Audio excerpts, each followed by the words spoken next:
Hi, in this review I'll be taking a first look at the Omega2 and Omega2 Plus from Onion. They're good little boards, aren't they?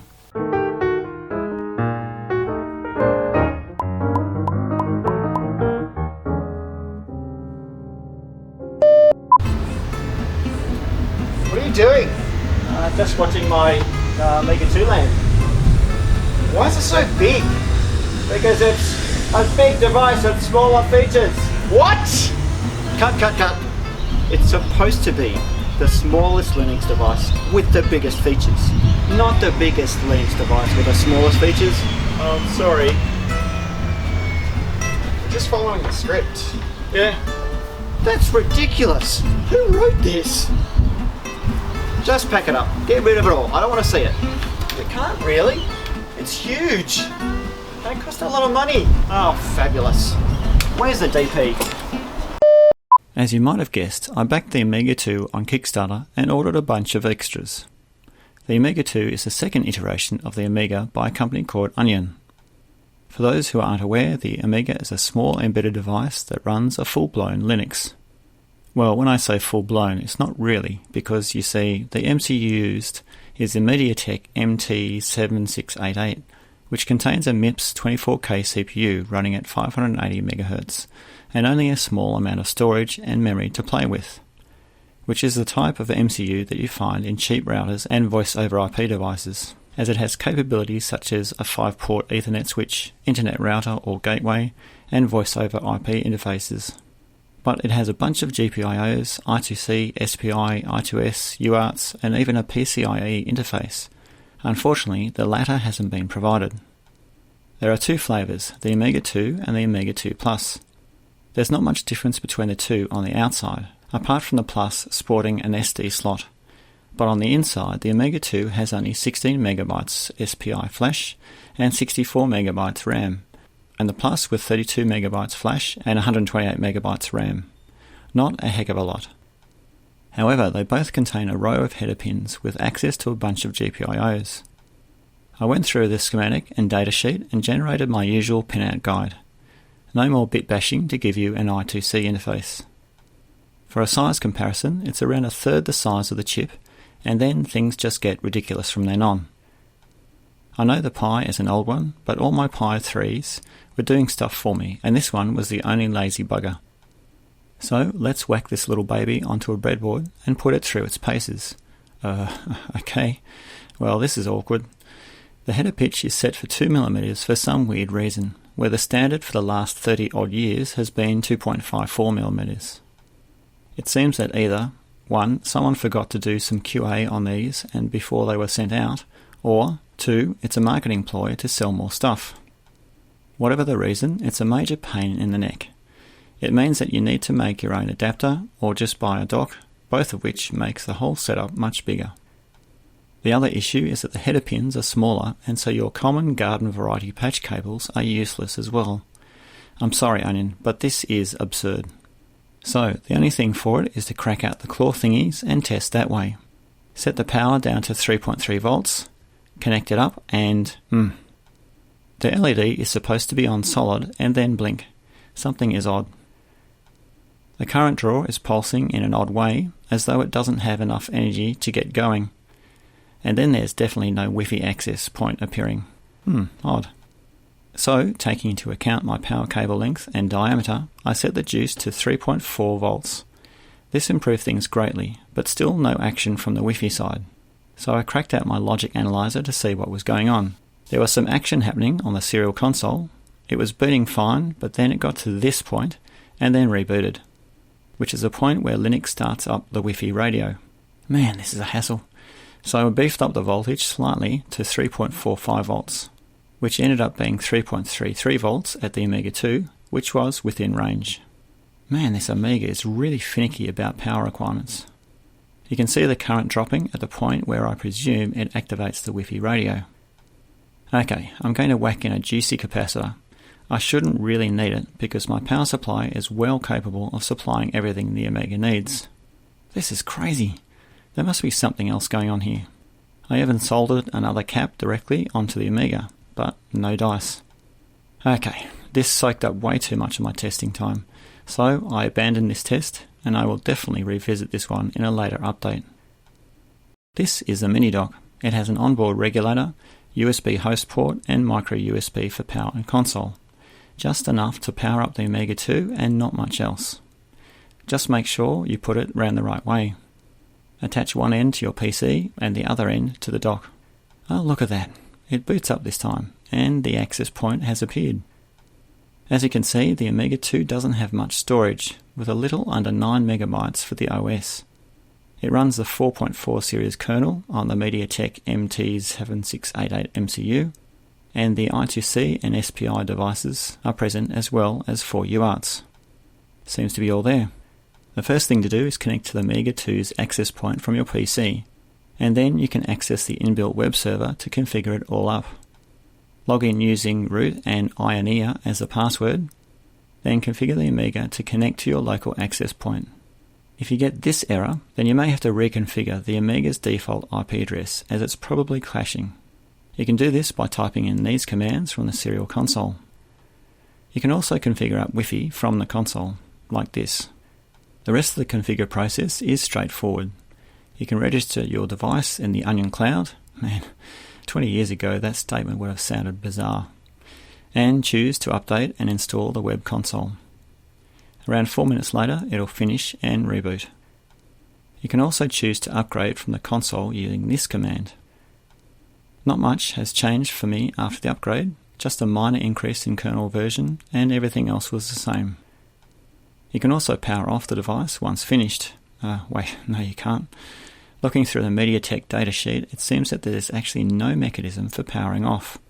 However, I would have expected a simulated power off state to be provided to avoid people disconnecting power while it was running and potentially destroying the file system. So, for my testing, I moved to the expansion dock. It provides easy access to all the GPIOs of the Omega2, which fits in fairly snugly. Make sure you, of course, have it round the right way. It also has a reset button, power switch, USB host port, and micro USB for power and console. Powering on will see the usual LED blinking activity, and then you can connect to your Omega2 web console. From there you can play around with any of the GPIOs, OLED expansion, and update all the common settings. I noticed a webcam interface, so I attached a common webcam to the USB port, which appeared under Linux, installed the webcam interface, and it didn't work. Okay, not sure what happened there, probably just their interface. Onion have really gone to a lot of effort to make this whole experience pretty slick. There's a lot of documentation and a large community backing it. I connected up my USB hard disk as I wanted to be able to bash this board with a bunch of Phoronix performance tests. Now here's the complicated bit. Since there wasn't a heck of a lot of room on board, I set up a rooted environment running off the hard disk. First copy the root file system over, mount up all the important virtual file systems, and lastly chroot into that newly created root running off my external hard disk, which has plenty of space. Got it? Now I updated my OPKG dist files and pulled in Ledi Reboot, which has a lot more packages than the stock repository, and started to install all the extra packages that I'll need for the Phoronix testing, along with some of the normal core packages that aren't based on BusyBox. Afterwards, just make sure you are picking up these installed packages from your shell by doing a #-r. When I came to installing GCC, it showed just how little space you actually have on this device. It would crash with an out-of-memory error because, well, there's not a heck of a lot, and OPKG will use /temp for downloads, which the GCC package will fill up pretty quickly. To avoid this, use this command, or, better still, define your alternative /temp directory in your environment. Now onto some GPIO testing. The Omega2 has 3 effective GPIO chips with around 96 GPIOs, but of course only a handful are available for us to use. You can control the GPIOs from the usual Linux/sys file system. Remember, under Unix everything is a file. Or you can use the GPIO CTL tool Onion have provided, which does the same thing. The fast GPIO utility provided is installed, but it seems to not really work. This is being worked on, and if you're watching this video sometime after I publish it, then it may have already been fixed by now. I wanted to try out my ILI 9341 based LCD touchscreen. to see if it could rival the Teensys video speed. However, the slimmed down Linux didn't have the Python PIL library, which also required the missing Python numpy, which also depended on the missing Cythonize, which couldn't build because of a lack of memory. Unfortunately, I didn't have time to set up a PC for cross-compiling. So, in the end, I set up my trusty MAX7219 display, threw in some logic level converters, which I picked up from Little Bird Electronics, modified the MAX7219 library to handle the Onion SPI library, and there you go, it works without issue. Since the Omega2 runs on a slimmed down version of Linux, there are some changes that you need to be aware of. You can't expect your Raspberry Pi code to run on the Omega2 without some changes. Next up, I2C testing. I used my trusty MCP9808 temperature sensor for this, which strangely I2C Detect just threw up a lot of junk, and it wasn't seen on the I2C bus. But it was accessible nonetheless and worked without issue. I used this temperature sensor during my next test phase as the Omega2 was getting quite hot under that RF shield. I started to install all the test packages for the Phoronix test suite, but soon discovered that the slimmed down version of Linux was a real pain in the backside. This soaked up a huge amount of my time. Many packages just refused to install because of missing libraries, missing or incomplete headers. The list went on and on. It just highlighted the fact that a lot of effort has been taken to reduce the footprint of the OS. However, it won't be long before someone comes up with a full OS running off the SD card. Even running a lot of the tests failed because of, you guessed it, out-of-memory errors. So I finally managed to get some results. Coming in right at the bottom of every test, it shows that it's not designed for an Uber SBC. It's just a small IoT device that just so happens to run Linux. And what about the temperature during those tests? Well, the max was 50 degrees Celsius, lowest 43, with an average of 46. When it's under load, it does get a little toasty. So I had a little time to do some other basic tests, like the OLED, which fits onto any of the expansion docks. You can control it using a small utility from the console, or from the web interface. Moving on to the SD slot on the Omega2 Plus, it's one of those ones designed by a projectile weapons manufacturer. You know the ones I'm talking about, don't you? The SD card appeared on Linux and I was able to mount it up without issue.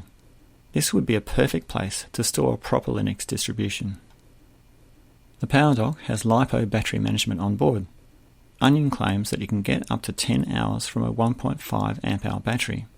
So I attached a 960 milliamp hour LiPo, unplugged the power and let it sit there to see how long it would run on idle. I ran a loop which displayed uptime every 5 seconds. It managed to get to the 14 hour and 53 minute mark before it eventually died. Pretty good for a Linux device running a 580 MHz MCU. I would have liked to have gotten in some more testing, but I really ran out of time. I'll be running a review update where I look at Wi-Fi and Bluetooth performance, and hopefully get in some more Phoronix testing. So what do I think of this board? Well, the Omega2 is aimed at really the hacker who is familiar with handling a small footprint Linux, and Onion have done a great job of documentation and support helping the novice. However, there are some really odd design decisions with the Omega2. I give this board an overall score of 4.4 out of 5, with the header pin spacing design letting it down a lot. Anyway, thanks for watching and see you next week.